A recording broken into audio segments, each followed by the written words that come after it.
नमस्कार. मी गणेश वायकर, आपला मावळ न्यूजचा संपादक.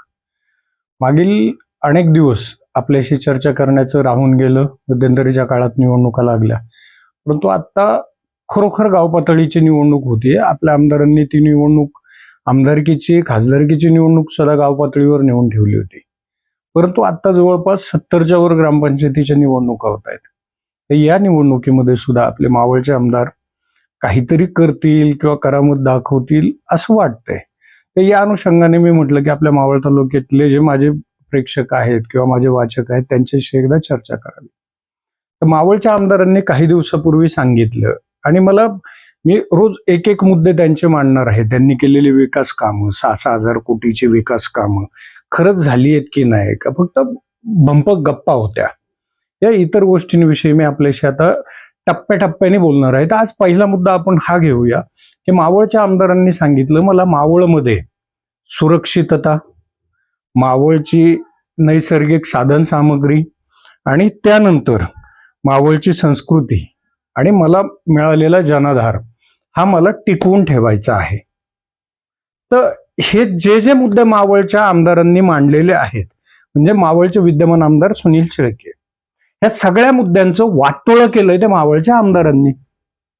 मावळच्या आमदारांना जर मावळची कायदा सुव्यवस्था टिकवायची आहे, तर कायद्याचे सगळ्यात जास्त खून किंवा कायद्याचं वाटोळं कुणाच्या कारकिर्दीत झालं? आपल्या कारकिर्दीत. किशोर भावारे आवरे असतील किंवा इतर ड्रग्सचे माफियांचे जे उच्छाद चालू असतील, गावठी दारूचे धंदे चालू असतील, गांजा विक्री चालू असेल, हे चालू वाढलंय. चालू नव्हतं अशातला भाग नाही, परंतु हे वाढलंय आपल्या कारकिर्दीत. आणि आपण राणा भीमदेवी थाटात वल्गना केल्या होत्या ज्यावेळेस फर्स्ट टर्मला आपण आमदार म्हणून निवडून आलात. मी हे सगळं बंद करेन. आपण सुरुवातीला नेहमीसारखी करता तशी नौटंकी पण केली की जाऊन ते धंदे बंद करणं, मटक्याचे धंदे बंद करणं वगैरे. काय बंद झालं त्याच्यातलं? आजही ही तुमची दुसरी टर्म आहे, तेही बंद झालं नाही. मग तुम्ही कायदा सुव्यवस्था काय राखली? आजही गावगाव खून पडतायत, आजही गावगाव खून होत आहेत, आजही गावगाव अवैध भट्ट्या चालू आहेत, अवैध गांजा विक्री चालू आहे, अवैध मटक्याचे धंदे चालू आहेत. काय करताय आपण विधानसभेत देशी दारूची बाटली घेऊन गेला होतात किंवा हातबुट्टीची घेऊन गेला होता, मला माहित नाही, परंतु त्याच्यातून साध्य काय केलं आपण? आजही इथले मावळातले धंदे बंद झाले का? हा तुमचा सगळ्यात पहिला मुद्दा की याचं वाटोळं तुम्हीच लावले. दुसरी कायदा सुव्यवस्था. बरं, कायदा सुव्यवस्था ज्या किशोर भाऊ आवारेच्या खांद्यावर बसून आपण नाचलात, ज्यांनी निवडणुकीला सगळ्यात जास्त मदत आपल्याला केली, त्यांचाच मृत्यू झाला, त्याच्यात आरोपी म्हणून तुमचं नाव यावं? अहो, याच्यापेक्षा दुर्दैव काय हो? ठीक आहे, तुम्ही कायद्याच्या कचाट्यात सापडला नसाल, कुठल्या तरी पदावर असाल, नाही सापडले, कारण शेवटी वजन असतं ना. परंतु त्या ज्या आईचं लेकरू गेलंय, जिचा मुलगा गेलाय, तिचं दुःख तुम्हाला कळलं नाही का कधी? दुसरी गोष्ट, तुमचा भाऊ स्वतः सुधाकर शेळके, मी नावानिशी बोलतो, एकमेकांवरती किशोर आवारे आणि त्यांनी एकमेकांवरती अॅट्रॉसिटीचे गुन्हे दाखल केले. किशोर आवारे मराठा होता जातीने, तुमचा भाऊही मला वाटतं मराठाच आहे. अॅट्रॉसिटी कसल्या करताय हो? अहो, तुम्हाला राजकीय लढाई लढायची आहे, वैचारिक लढा ना. तुम्ही कुठल्या पातळीवर लढताय? आणि हेच वाक्य किशोर आवारी यांनी सुद्धा उच्चारलं होतं सुधाकर शेळकेच्या बाबतीत. वैचारिक लढाई लढायची तर लढा ना. धमक्या देऊन, सुपाऱ्या देऊन, खंडणी देऊन आपण तालुक्यातली गुन्हेगारी किंवा राजकीय वर्चस्व आपण नाही मोडीत काढू शकत. राहिला दुसरा मुद्दा आपला होता निसर्ग संपदा. मावळच्या निसर्ग संपदेचं सगळ्यात जास्ती उत्खनन किंवा त्याला लागलेले उंदीर सगळ्यात मोठे कोण आहेत माहितीये? आपण स्वतः आहात हो.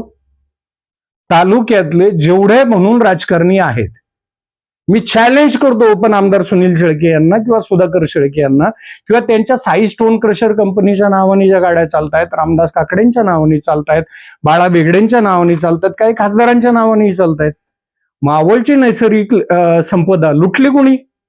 अहो, लुटणारे तुम्हीच ना.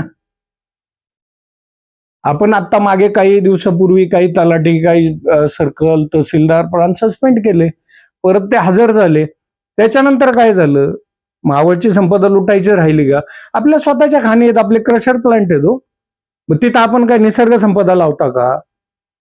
मग मावळची कुठली नैसर्गिक संस्कृती तुम्ही जपताय हो? किंवा मावळचा निसर्ग कुठल्या पद्धतीने जपताय?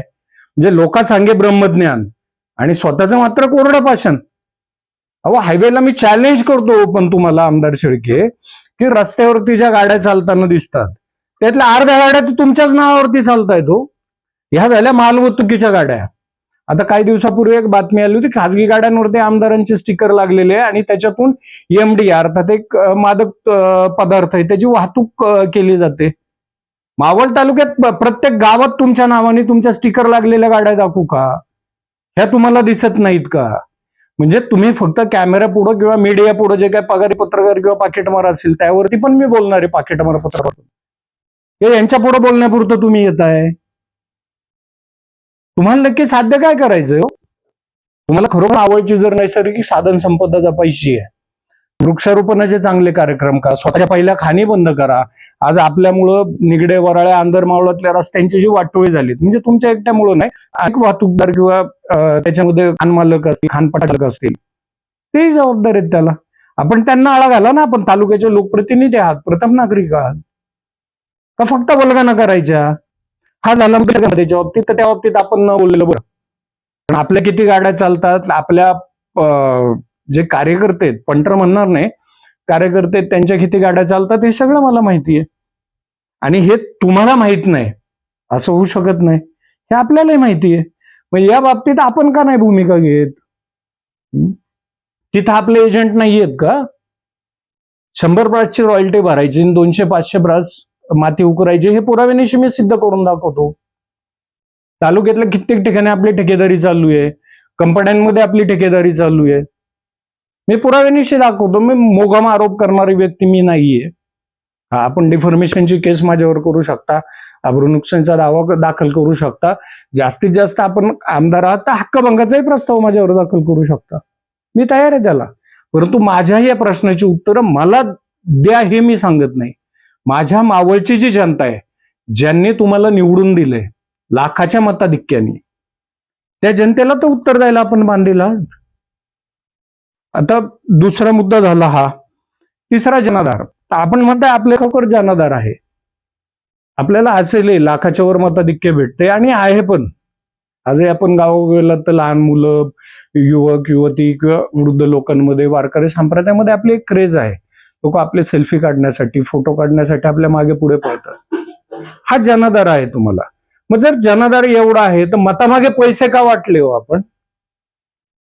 आपण जर म्हणत असाल की मी पैसे वाटले नाही, ठीक आहे, त्याच्याही पुरावे आहेत माझ्याकडे. मतामागे आपण किती पैसे वाटले गावोगाव, प्रत्येक गावाचं रेकॉर्ड नाहीये माझ्याकडे, पण काही गावांचं आहे, ते मी आपल्याला दाखवेन. तर त्याच्यामुळं जर आपल्याला तालुका आपला चांगला करायचा आहे, आपला तालुका तुमच्या अपेक्षेप्रमाणे, तुम्ही जसं म्हणताय, कारण तुम्ही एक माझ्या हिशोबाने तालुक्याच्या जनतेच्या हिशोबाने लोकनेते आहात, माझ्या हिशोबाने कथित लोकनेते आहात. तुम्ही जनतेला लोकनेता म्हणायला भाग पाडताय पैसे देऊ. त्याऐवजी आपण जर खरोखर जनतेसाठी काम केलं, जनता आपोआप म्हणेल ना आपल्याला लोकनेता. आपल्याला इलेक्शनला मतासाठी पैसे वाटायची गरज नाही, आपल्याला बॉडीगार्ड घेऊन फिरायची गरज नाही. आपल्या घरातल्या आज प्रत्येकाला बॉडीगार्ड आहे हो. याचा अर्थ आपल्या जीविताला धोका आहे तेवढा. हाच कधी दिगंबर दादा बेगडे, बाळा बेगडे यांना नव्हता वाटला कधी. तुम्हाला धोका का वाटतो? ज्याच्या अंगी कर नाही त्याला डर कशाला? सुनील शेळकेच्या अंगी कर नाही तर त्याला डर कशाला? दारोदारी गार्ड उभे करणं, जिथे जाईल तिथं गार्ड उभे घेऊन फिरणं, याचा अर्थ तुमच्या मनात कुठेतरी भीती आहे. आणि माननीय आमदार साहेब सुनील शेळके, आपण या गोष्टीचा प्रामाणिकपणे विचार करावा. मी हा सल्ला देत नाही, आपण विचार करावा. काळ वेळ कुणाची कधीही बदलते. आज तुमची आहे, उद्या माझी असेल, आज माझी आहे, उद्या तुमची असेल. ज्या ज्या व्यक्तींनी तुम्हाला कधी राजकारणात मदत केली, आज तुम्ही कुठं आहात, ते कुठं आहे, या सगळ्या गोष्टीचा विचार आपण करू शकता.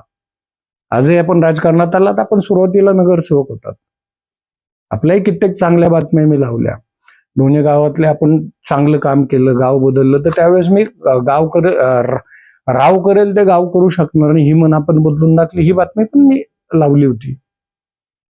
परंतु त्याच्यानंतर आपण काय केलं? गावगाव भांडणं लावणं, गावगाव गटातटाची राजकारण करणं, गावगाव धमक्या देणं, अहो हे तर लांब राहिलो, तुम्ही स्वतःच्या धर्माला पण जागले नाही हो. कार्ला गावच्या हद्दीत असलेला अनधिकृत मदरसा पाडण्यासाठी आमची तुमच्याकडे यायची इच्छा नव्हती, पण आमच्या गावातले एक नेते जे तुमचे सहकारी आहेत त्यांनी सांगितल्यामुळे आम्ही तुमच्या जवळ आलो. पण आपण बाजू कोणाची घेत होतात? जे अनधिकृत आणि बेकायदेशीर वागणारे आहेत त्यांची बाजू घेत होतात. तोच प्रकार आपण आता वाकसेमध्ये चालू केलाय. काही दिवसांनी भाजे सादापूरमध्ये चालू होणार आहे. आपण मतासाठी एवढ्या खालच्या पातळीवर जाऊ नका. तालुक्यातली जनता, वारकरी संप्रदाय, मुलं बाळ आपल्या मागे आहे. जनाधार खरंच आहे ना, तर तो पैसे टाकून विकत घेऊ नका हो. तुमच्या कामाने कमवा. आणि मी आता परत आपल्याला एक सांगतो, आज विषय फक्त तुमच्या 3 मुद्द्यांचा घेतलाय. येत्या काही दिवसातच सलग आपण किती कामं कुणाला दिली, कामं काय दर्जाची झाली, पाणी पुरवठा योजना जल जीवन मिशनच्या काय दर्जाच्या झाल्या त्याचेही पंचनामे लवकरच करणार आहे मी.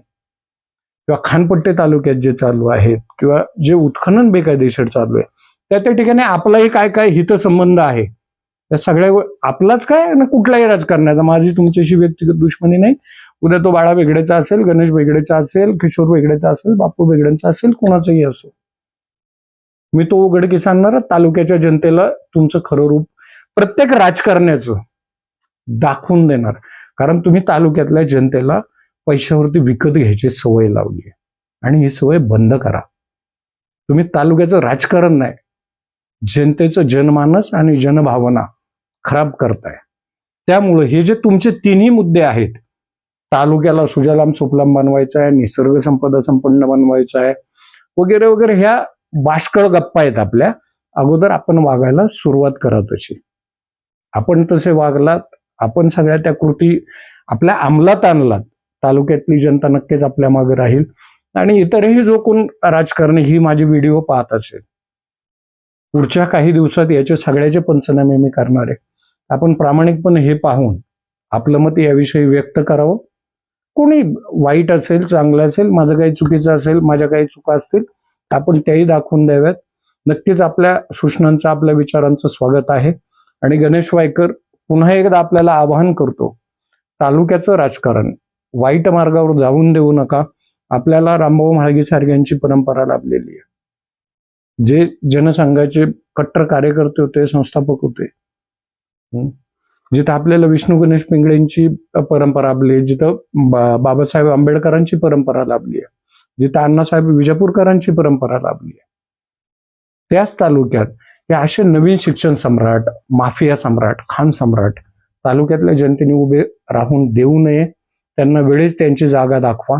एवढंच मी आपल्याला तालुक्याच्या जनतेला एक पत्रकार म्हणून आवाहन करतो.